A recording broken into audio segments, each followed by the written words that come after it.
여러분, 요즘 제조업을 보면요, 대한민국뿐만 아니라 전 세계적으로도 1등 기업이 독식하는 그런 구조로 점점 몰려가고 있습니다.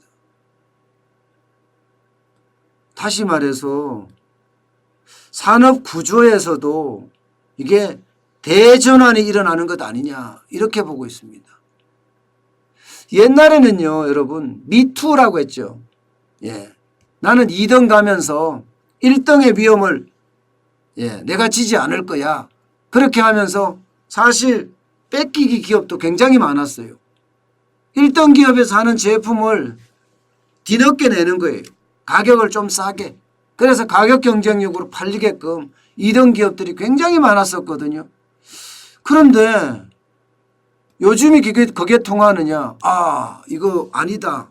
이미 2등 기업은 필망한다. 반드시 멸망한다. 이렇게까지 이야기할 정도로 지금 시대가 엄청나게 변하고 있습니다. 이게 4차 대혁명이라고 이야기를 할 때는 뭔가 새로운 세상이라고 이야기를 했었는데, 뭐 빅데이터라든가 AI라든가 사물 인터넷이라든가 뭐 이런 IT와 전통 산업이 결합을 해서 새로운 어떤 산업혁명이 일어난다, 이렇게 지금 계속 이야기를 해왔는데, 실제 산업에서 변하는 걸 보니까 이게 2등 기업들이 망하더라, 이런 상황이 지금 계속 연출되고 있습니다. 여러분, 자동차만 보셔요. 자동차만. 지금 대한민국의 자동차 어떤가요? 현대, 기아차 외에 자동차 기업이 뭐 변변하게 있나요? 한국 GM 지금 쉽지 않습니다. 르노, 삼성 마찬가지예요. 한국 GM만 하더라 GM 본사의 공장 역할만 할 뿐이지, 이게 독자적으로 뭐 개발을 한다든가 디자인을 한다든가 이렇지는 못하다는 이야기입니다. 르노, 삼성도 마찬가지죠. 신차가 나옵니까? 뭐가 나옵니까? 제대로 개발을 하지도 못한다는 그런 얘기예요. 쌍용차는요, 지금 뭐 존폐 위기에 서 있잖아요. 그나마 제대로 나아간다 하는 데가 현대 기아차 그룹이에요. 현대 기아차 그룹만 지금 이익을 내고 있고 앞으로 승승장구를 하고 있습니다. 결국에는 자동차에 한 기업만 남았잖아요. 자동차 산업 전체에 다 망가지고 한 기업만 남았습니다.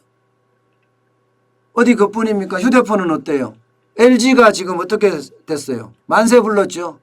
LG가 휴대폰 더 이상 안 만들겠다, 이런 이야기까지 이미 한 상태입니다. 그러면 결국은 휴대폰은 어떻게 돼요? 삼성 하나만 남는다는 얘기예요. 삼성 하나만. 사실 얼마 전까지만 하더라도요, 휴대폰 업체가 굉장히 많았어요. 펜텍 앤 큐리텔도 있었죠. 뭐 현대전자도 있었죠. VK라는 휴대폰 업체도 있었습니다. VK라는 휴대폰 업체도. LG전자 당연히 있었고요.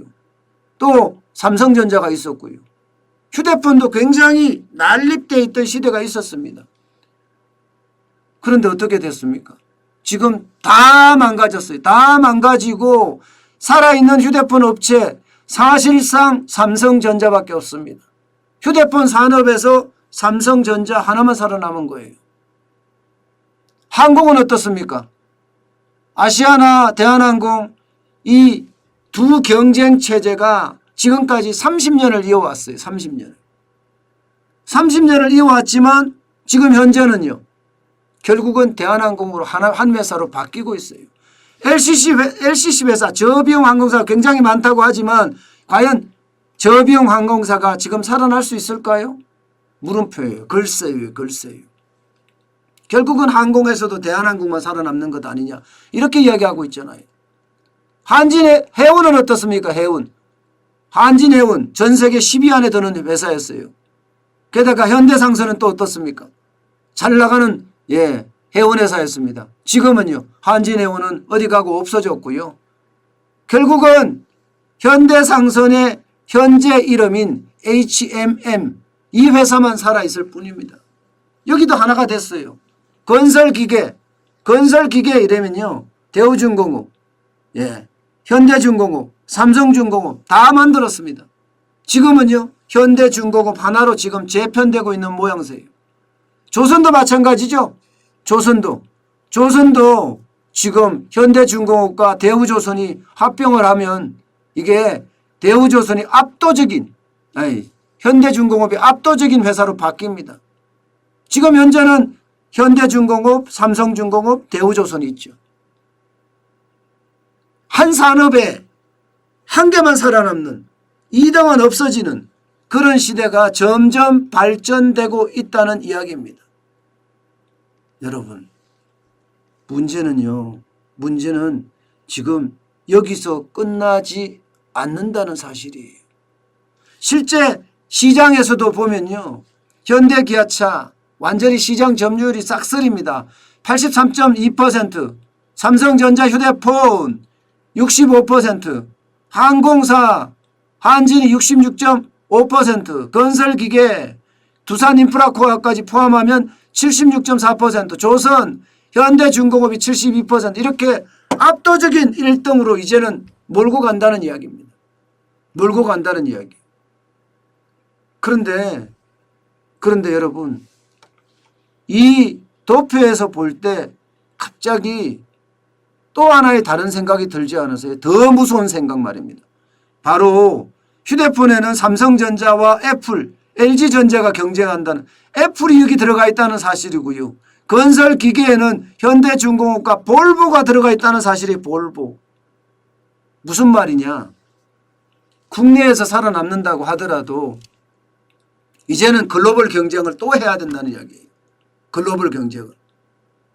그런데 여러분도 알다시피 중국 업체의 어떤 부상은 어떻습니까? 엄청나게 빨리 부상하고 있죠. 게다가 가성비 굿이에요. 가성비 굿. 품질은 좀 딸리지만 가격이 장난이 아닙니다. 가격이. 그야말로 한국산 제품에 비하면 반값밖에 안 되는 게 수두룩합니다. 수두룩해요. 예. 과연 이렇게 됐을 때 우리 기업들이 계속 살아날 수 있을까요?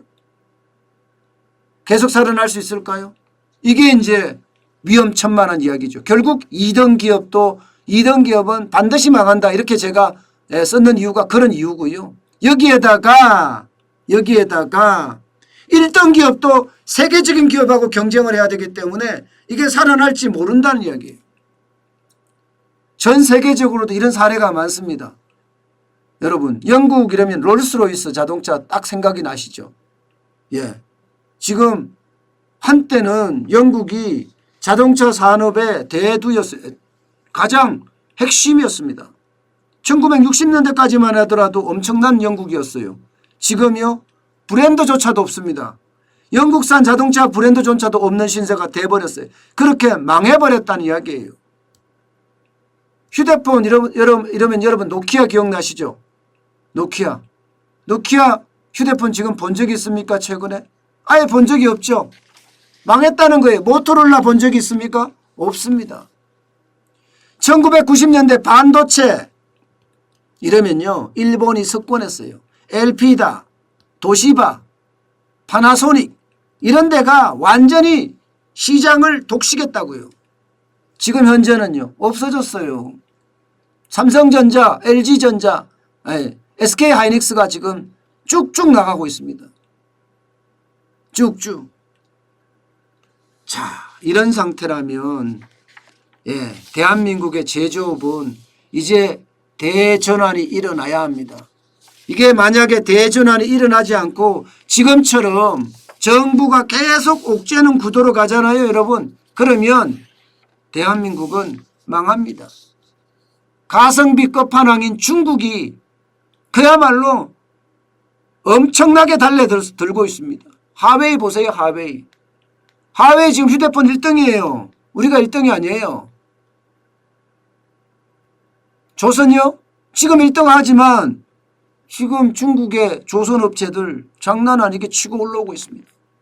가성비 굿이라니까. 가성비 굿. 결국은 기술은 가져갈 거고 그 기술 안에서 세상은 움직여질 겁니다. 과연 그렇게 됐을 때 대한민국은 지금처럼 수출 주도의 국가, 제조업 중심의 국가, 가능할까요?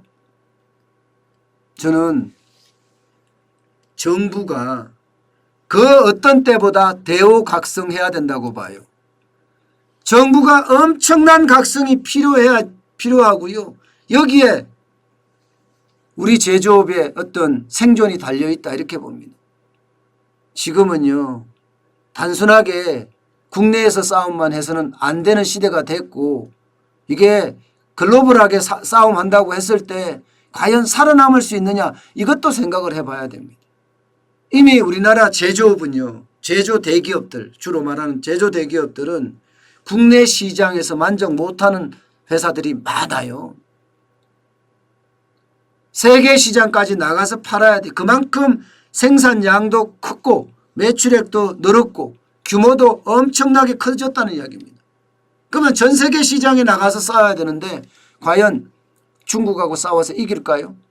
중국은요. 여러분 지금 보는 것처럼 돈에는 이념이 필요 없다는 주의예요. 걔네들은요. 돈은 돈일 뿐이에요. 왜 돈에 이념을 집어넣냐 이런 이야기입니다. 그만큼 중국은 계속해서 치고 올라오고 있습니다. 과연 이 치고 올라오는 것을 우리가 막을 수 있을까요? 다시 한번 우리의 어떤 대전환적인 발상 그 어느 때보다 필요합니다. 내부 분열로 나라가 망조가 들면 절대로 안 됩니다.